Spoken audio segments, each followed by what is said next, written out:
Kael'thas dropped his datapad. In his 40 cycles commanding station security, he'd never triggered a code extinction, the protocol reserved for scenarios where every living thing aboard faced imminent death. His claws were already reaching for the alarm when his second-in-command's voice cracked through the comm. "Sir, before you evacuate 17,000 personnel, you need to see what she's doing." On the surveillance feed, 3 Vexnari cubs, each capable of disemboweling a Krell warrior in under 6 seconds, were sleeping. Not restrained, not sedated, not even contained. They were curled around a human like she was their den mother, their razor-sharp limbs tucked against her legs, their heads resting on her lap. The human was writing in a notebook. "Get High Command on emergency channel," Kael'thas whispered, unable to look away from the screen. "Now." Jessica Moore, botanical garden inventory specialist, adjusted her position slightly. The middle cub, the one whose claws had punctured through durasteel plating during yesterday's containment attempt, stretched and resettled closer to her hip. She absently scratched behind what passed for its ear. It purred. "She's been in there for 43 minutes, his second said, voice hollow. "The cubs haven't moved except to get more comfortable." Kael'thas felt his primary heart skip. Vexnari cubs didn't get comfortable. They didn't sleep around other species. They tested everything through violence, establishing kill or be killed hierarchies before they could walk properly. The Galactic Council had classified them as Class 9 unsocializable predators. Zoos didn't keep them. Researchers studied them via drone. Their own parents barely tolerated them. 3 weeks ago, Ambassador Zilax had brought these specific cubs aboard as part of a diplomatic cultural exchange, a demonstration of Vexnari child-rearing practices. It had taken 6 armored handlers, neural dampeners, and a containment field generator just to move them from the shuttle to their reinforced habitat. 2 handlers were still in medical. The cubs had escaped containment 4 hours ago. Every alert klaxon on the station should be screaming. Instead, Jessica Moore was humming while she wrote. "How is this possible?" Kael'thas demanded. "Vexnari sensory systems can detect fear pheromones from 3 kilometers away, aggression from 5. She should be projecting something." "She is, sir." His second pulled up the biometric scan. Mild boredom, slight contentment. Her cortisol levels are lower than baseline. On screen, Jessica flipped a page in her notebook, careful not to jostle the smallest cub, the one that had bitten through a security bot's arm yesterday. It made a soft chirping sound and pressed closer to her thigh. "Containment teams?" Kael'thas asked, though he already knew any intervention would trigger the cub's predator response. "Standing by, but sir, if we move in, the cubs wake up aggressive, she dies. Guaranteed. If we use tranquilizers, they'll wake during the transition window. She dies. If we try to extract her, they'll interpret it as an attack. She dies. And if we do nothing? Then we're watching the most dangerous juvenile predators in known space use a human as a pillow, and I have no idea what happens when nap time ends." Kael'thas opened the emergency channel. "This is Station Security Chief Kael'thas requesting immediate contact with Galactic High Command and Ambassador Zilax. Priority: extinction event in progress. Human in direct physical contact with 3 Vexnari cubs. No signs of aggression. Repeat, no signs of aggression from either party." The response came in under 10 seconds. "Confirm status. Human is alive?" "Affirmative. For 44 minutes now." "That's impossible." "I'm watching it happen, Command." Jessica Moore turned another page, stretching her neck. The largest cub, the one that had severed a reinforced cable during containment, lifted its head slightly. Jessica paused, seeming to notice it for the first time. Every being in the security office stopped breathing. She smiled at it. Actually smiled. Then gently scratched under its chin. The cub's eyes half closed in what could only be described as contentment, and it settled back down. "Command," Kael'thas said slowly. "I need xenobiology's top Vexnari expert on station within the hour. And someone needs to tell me how a human botanist just did what every animal handler in the galaxy says is categorically impossible." On the feed, Jessica yawned and went back to her notes, one hand resting naturally on the sleeping cub beside her. The galaxy's apex predators purred in harmony. Azila arrived in 23 minutes, which would have been impressive if she hadn't spent the first 5 of those calling Kael'thas a liar. "This footage is manipulated," she announced, her cybernetic eye whirring as it analyzed the feed. "Some kind of holographic overlay or temporal loop. Vexnari cubs don't. They can't. It's live feed, Doctor. Unaltered. Timestamp verified." Azila's tertiary arms twitched, a sign of extreme agitation in her species. She'd written the definitive text on Vexnari behavioral patterns. She'd studied them for 30 years, and everything on that screen violated every principle she'd established. "Those cubs killed 2 adult Krell warriors last month," she said quietly. "In a training scenario, Krell, species bred for combat, with exoskeletons that can withstand plasma rounds. The cubs were being taught basic socialization protocols. They tore through the Krell in 90 seconds. On screen, Jessica paused her writing to scratch the middle cub's ear. The creature leaned into her hand, making a sound suspiciously close to a contented sigh. "No," Azila breathed. "No, that's... Vexnari cubs don't have affection responses. They test every interaction through violence. It's hardwired into their neurology.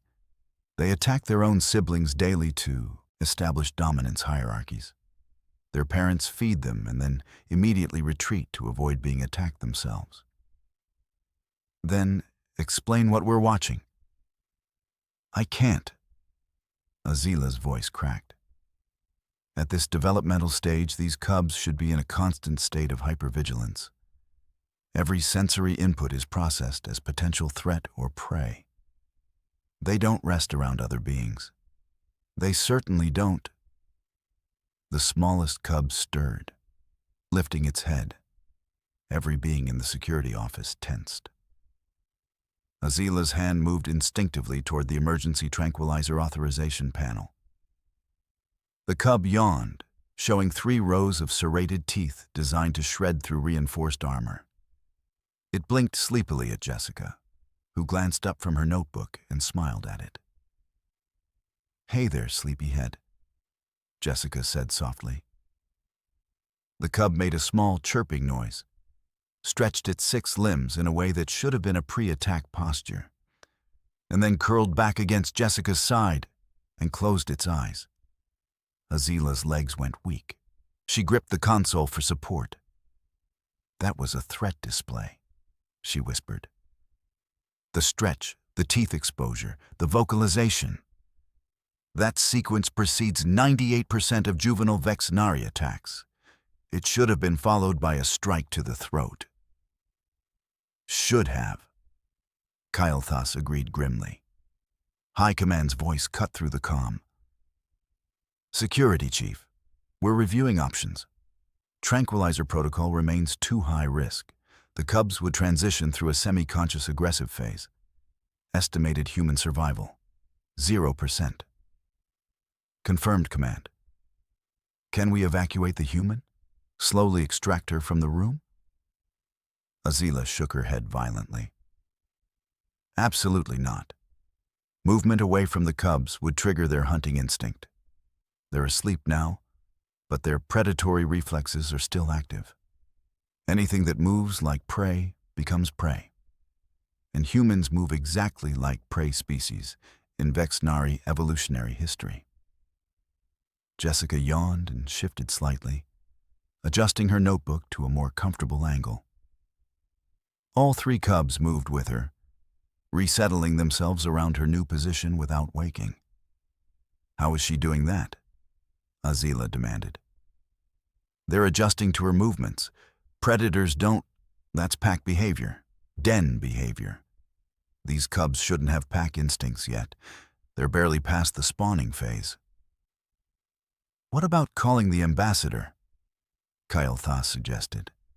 "Zilax might be able to command the cubs to—" "Worse option," Azila interrupted. "Vexenari adults are hyper-territorial about their offspring. If Zilax sees a non-Vexenari in physical contact with the cubs, instinct overrides diplomacy. The ambassador would kill the human before the cubs could even wake up. So we can't sedate them, can't move her, can't call their parent. Every protocol we have is designed for containment or neutralization," Azila said, staring at the screen. "None of them account for peaceful contact. Because peaceful contact with Vexenari cubs doesn't exist in any recorded xenobiological literature." On the feed, Jessica made a small notation in her notebook. The largest cub's tail, covered in barbs that could punch through durasteel, draped across her leg. She absently patted it while she wrote. The tail curved closer to her, almost protectively. "Someone explained to me," High Command said slowly, "how a human botanist has achieved what the galaxy's top xenobiologists say is biologically impossible." Jessica turned another page, completely unaware that 17,000 lives hung on whether the galaxy's most dangerous predators decided to keep napping. Retry Zara materialized in the security office 72 minutes into what Kyle Thas had started mentally calling the incident. The Vexenari cultural liaison took one look at the surveillance feed, and her dorsal spines flattened completely, a reaction Kyle Thas had never seen before. "This is biologically impossible," Zara said, her voice carrying the harmonics of genuine distress. "I need to see the timestamp. This cannot be real time." 1 hour, 18 minutes of continuous contact, Azila confirmed. Zara's spines tried to flatten further. "You don't understand. Vexenari cubs are paranoid, hyper-aggressive survival mechanisms wrapped in teeth and claws. They don't trust. They test everything through violence because on our homeworld, hesitation means death. They attack their own siblings 3-4 times a day to establish and re-establish dominance." "We know the literature, liaison," Kyle Thas said carefully. "Then you know that this—" Zara gestured at the screen where Jessica was now stretching her arms above her head. "Is impossible. Cubs sleeping near another being means complete trust. That only happens with pack alphas, and only after months of constant domination displays.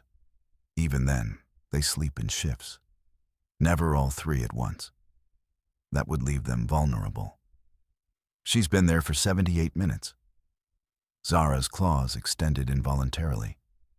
"What is she projecting? Our cubs can sense emotional states at the neurochemical level. She should be projecting nothing. Absolute neutrality. Perfect stillness. Any emotion reads as either threat or weakness, and both trigger attack responses." Azila pulled up the biometric overlay. "See for yourself." Jessica was humming, some kind of earth melody, soft and rhythmic. As they watched, she chuckled at something in her notebook, shaking her head with amusement. "She's laughing?" Zara's voice climbed an octave. "She's projecting joy, contentment. That should read as prey-confidence, the most triggering stimulus for cubs. They would interpret that as a challenge to their position in the hierarchy."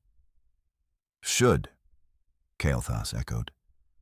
"Except they're sleeping harder than when we first found them. This breaks every model we have." Zara stared at the screen like it might suddenly make sense. Vexnari cubs don't have the neurological framework for this kind of rest around non-pack members. Their limbic systems won't allow it. What you're showing me is the equivalent of a human falling asleep in a room full of armed enemies. We need to establish communication. High Command cut in. We need to understand what she's doing so we can replicate it when the cubs wake. Audio only, Azila said quickly. No holograms, no physical intrusion, minimal stimulation. Kael'thas activated the comm. Ms. Moore, this is station security. Can you hear me? Jessica looked up, glancing around the greenhouse workspace. Oh, hey, sorry, didn't see you there. She smiled at the nearest security camera. Is there a problem? Did I miss a meeting or something? Collective silence in the security office. Ms. Moore, Kael'thas said slowly. Are you aware of what's currently sleeping against you? Jessica glanced down at the cubs. Oh, these guys? Are they someone's pets? They just climbed up while I was doing inventory. They seemed really tired, so I figured I'd let them nap. Didn't want to be rude, you know? Rude, Zara repeated faintly. Yeah, they were clearly exhausted. Just sort of dragged themselves over and passed out. Jessica gently patted the largest cub's head. They're surprisingly warm. I thought they'd be cold-blooded from the scales and all. Ms. Moore, Azila interjected, her voice strained. Those are Vexnari cubs, class 9 unsocializable predators. They've killed multiple sentients. Oh. Jessica looked down at them with new interest. These are Ambassador Zilax's kids? I heard about them. Everyone's been really worried about the escape. She paused. They got out and just wanted a nap? They don't want naps, Zara said, her control fracturing. They're apex predators. They should have torn you apart the moment they entered your sensory range. Huh? Jessica considered this, then shrugged. Well, they seemed sleepy to me. Kept yawning and everything. What have you been doing for the past hour? Kael'thas asked. Just inventory. Jessica held up her notebook to the camera. Cataloging the new botanical specimens for the garden. We got this whole shipment of flowering plants from the Deneb sector, and I need to cross-reference them with... You're writing plant names? Zara interrupted, her voice strangled. You're cataloging prey species while in physical contact with apex predators? I mean, they're plants. I don't think these guys eat plants. The pheromone signatures. Zara's spines were vibrating now. You're processing information about prey. Your brain chemistry would be generating the same neurological patterns as active hunting. To the cubs, you should read as a competing predator. Jessica blinked. Is that bad? They seem pretty comfortable. The smallest cub stirred at her voice, made a soft chirping sound, and pressed its head more firmly against her hip. That's a bonding behavior, Zara whispered. That's what they do with... No, this can't be happening. Ms. Moore, Kael'thas said carefully, please don't make any sudden movements. Just keep doing exactly what you've been doing. Okay, I'm almost done with the inventory anyway. Just need to finish these last few entries. She went back to writing, humming that same soft melody. In the security office, 3 of the galaxy's top experts stared at each other, their entire understanding of xenobiology crumbling around them. Phase 4. Revelation and resolution. Zara went perfectly still, her spines locked in a position that indicated profound realization. Wait. Pull up her biometric data again. Azila complied, projecting the full neurochemical profile across the main display. She's not projecting nothing. Zara said slowly, her voice carrying the weight of a paradigm shattering. She's projecting safe. Safe? Kael'thas leaned forward. Look at the markers. Mild boredom, non-threatening. Slight amusement, non-aggressive. Vague affection, non-competitive. Zara's claws traced the data streams. There's no fear response, no aggression markers, no dominance assertion chemicals. To Vex Nari's sensory systems, she doesn't register as anything in their threat assessment framework. I don't understand, Azila said. Because you're thinking in terms of Vex Nari evolution. On our homeworld, everything falls into one of three categories: threat, prey, or competitor. Those are the only options our cub's instincts can process. Zara gestured at Jessica on the screen. She's none of those things. She's a category that doesn't exist in Vex Nari neurology. What category? Kael'thas asked. Den. Zara's voice cracked. She registers as Den, as safe space, warm, peaceful, no danger. The cub's instincts are telling them, this is where you rest, this is where you're protected. And because she genuinely feels that way, because she actually thinks they're just tired animals who need a nap, there's no deception in her neurochemistry. She believes they're safe with her. On the screen, Jessica made her final notation and closed the notebook with a satisfied sigh. Okay, little guys, she said cheerfully, gently scratching each cub in turn. I gotta get back to work. Garden doesn't water itself. The security office held its collective breath. The cubs stirred, all three of them, simultaneously. The largest lifted its head, eyes opening to full awareness. The middle one stretched, its claws extending in what every being watching knew was a pre-strike posture. Jessica stood up, carefully stepping around them. The cubs didn't lunge, didn't attack. They simply stretched, long, luxurious movements, and began waddling toward the greenhouse exit. Their movements were calm, almost lazy, satiated. The smallest one paused at the doorway, turning back to look at Jessica. It made a soft chirping sound, the same bonding vocalization from earlier. Jessica waved at it. See you around, buddy. The cub chirped once more, then followed its siblings out of the greenhouse. Silence. Absolute thunderous silence in the security office. Azila's voice failed her. She just dismissed them. And they accepted it. Zara finished, her spines trembling. They accepted dismissal from a non-pack member, from a different species. That's not supposed to be possible. Kael'thas activated the station-wide comm. All teams, stand down. Cubs are mobile but non-aggressive. Maintain monitoring distance. Do not engage. The cubs appeared on corridor cameras, moving in a loose formation toward their containment habitat. They weren't hunting, weren't testing their environment. They looked, for all intents and purposes, like satisfied children heading home after a good nap. High Command, Kael'thas said into the emergency channel. Crisis resolved.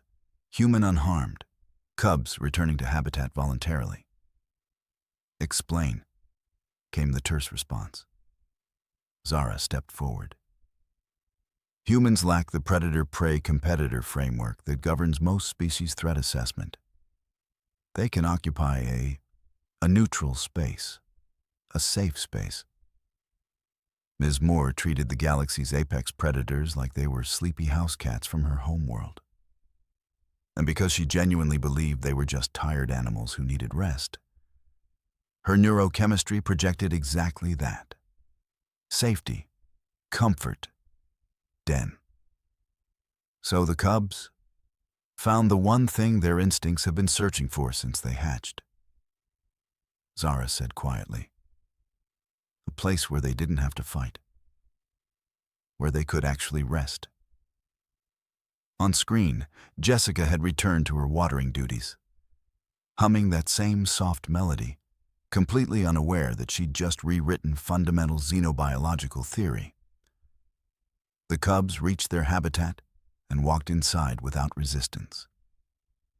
They settled into the cushioned rest area previously destroyed in their escape attempt, and closed their eyes. For the first time since arriving on the station, they looked peaceful. "This changes everything," Azila whispered.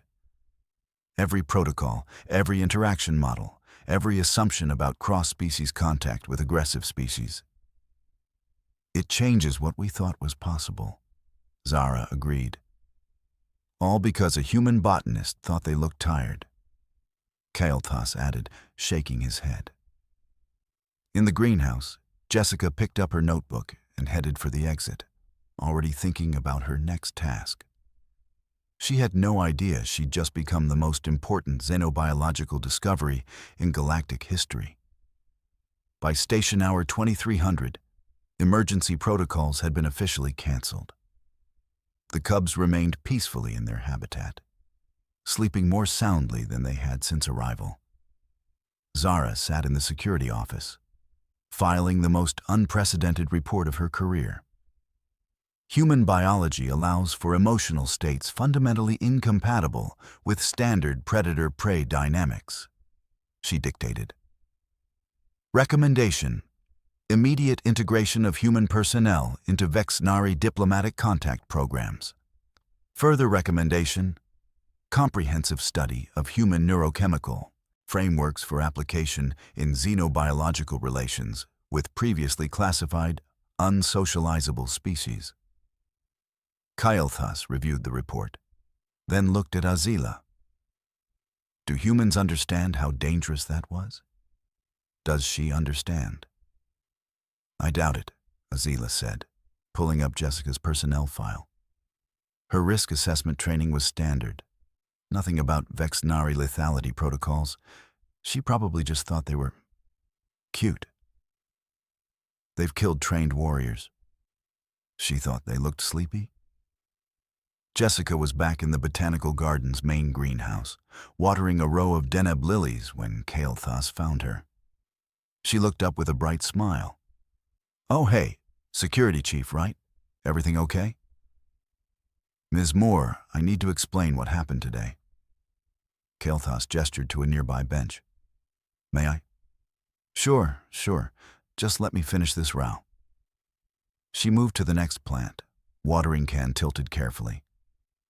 "Oh, were those the ambassador's kids earlier? They were really sweet." Kael'thas felt his throat tighten. "Sweet. Ms. Moore, those cubs have a mortality rate of—" "Jessica, please. Ms. Moore makes me feel old." "Jessica." He tried again. "Those cubs have killed multiple adult warriors in combat scenarios. They're classified as Class 9 unsocializable predators. The statistical probability of surviving direct contact is effectively 0. Huh. Jessica set down the watering can, considering this. Well, they seemed sleepy when I met them. Didn't want to be rude and shoo them off, you know. They clearly needed the rest. She picked up the can again, moving to a cluster of purple flowering vines. Hey, you think the ambassador would like some of these flowers? They're from a high-oxygen world, supposed to be really fragrant. Might make the cub's habitat more comfortable. Kael'thas stared at her. She was already planning care packages for the creatures that should have killed her. I'll ask the ambassador, he managed. Cool. Oh, and if those little guys ever need another nap spot, they're welcome back anytime. It was actually kinda nice having the company. 3 decks up, High Command was receiving preliminary reports from 17 different xenobiology departments. Emergency channels buzzed with reassessments of humanity's danger classification. They're not dangerous because of physical strength, one analyst noted. They're dangerous because their emotional framework is incomprehensible. They can accidentally domesticate species that evolved to be undomesticatable. Ambassador Zillax is requesting human consultants, another reported, specifically for cub socialization programs. Says if humans can provide den space instinctively, it could revolutionize Vexnari childhood development. How many species have we classified as unsocializable purely because we couldn't provide the neurochemical environment they needed? All of them, potentially. Jessica hummed while trimming dead leaves from a fern, the same melody she'd been humming during the incident. Her notebook sat on the work table, open to the day's entries. The last line read, 3 small aliens. Very cuddly. Recommend more nap rooms on station for tired crew members. Below that, in neat handwriting, finish seed catalog reorganization. Check humidity levels in Section 7. Order more fertilizer. She had no idea that her afternoon nap supervision had rewritten xenobiological understanding across 17 star systems. No idea that her name was being discussed in emergency council sessions and academic institutions. No idea that the Moore protocols would become standard training for diplomatic personnel. She just knew she had 63 more plants to water before her shift ended, and the seed catalog wasn't going to organize itself. The galaxy had changed. Jessica Moore hummed and reached for her watering can, thinking about whether the purple flowers would clash with the cub's habitat decor. Some revolutions happened quietly, in greenhouses, by people who thought apex predators just looked like they needed a nap.